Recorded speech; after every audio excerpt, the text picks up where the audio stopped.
Bonjour à tous et bienvenue dans cette revue. Voici les titres qui font l'actualité. On démarre avec Libération qui met en manchette subvention des produits pétroliers. L'État a injecté 210 milliards en 3 ans. Dans la même parution, exercice militaire métropolis, 676 soldats mobilisés à Ouida contre d'éventuelles attaques.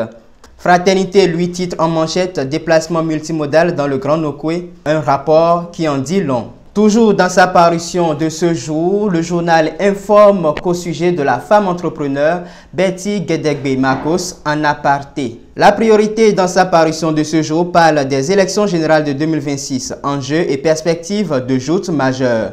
Le journal informe également que pour les titres présomptifs de propriété en vue de l'établissement de titres fonciers individuels, Togbonon invite instamment les acquéreurs de la cité Vie Nouvelle. Quotidien Le Meilleur attire l'attention sur les mauvaises utilisations des réseaux sociaux au Bénin.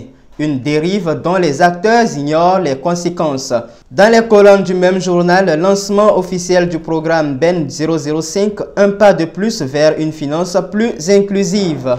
Dabaro, dans sa parution de ce jour, nous informe que pour l'attractivité des communes des 4 départements du Nord Bénin, les acteurs co-construisent la boîte à outils.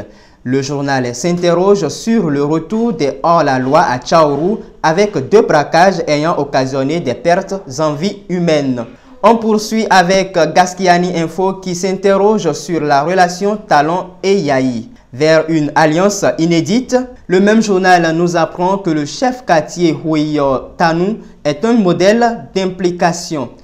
L'événement du jour nous informe que pour la mise en œuvre du PAG 2021-2026 au Bénin, un coup d'accélérateur donné à l'industrialisation. La ministre Assouman fait le point des réalisations. Dans les colonnes du même journal, en ce qui concerne la loi sur la chefferie traditionnelle au Bénin, la Cour royale d'Ifani plaide pour la prise en compte de son royaume. L'informateur nous apprend ce jour que pour la dérogation pour le recrutement d'experts pour l'audit du fichier électoral, l'ARMP dit niet au COPIL. L'informateur toujours, Cour de justice de la CEDEAO, une requête pour discrimination géopolitique au Nigeria rejetée.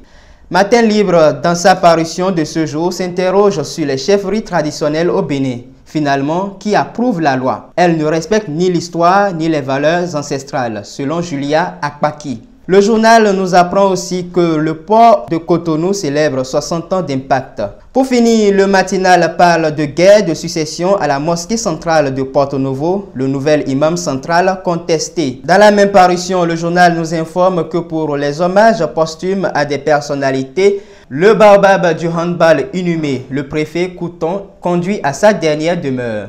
Et c'est tout pour cette revue des titres. Merci de nous avoir suivis. Retrouvez en direct la grande édition du journal sur www.htdtv.bj tous les jours à 13h, 16h, 20h, 23h, à 3h du matin et à 7h du matin. Vous pouvez également la voir en publication sur notre site htdtv.bj ou sur tous nos canaux digitaux. D'ici là, portez-vous bien.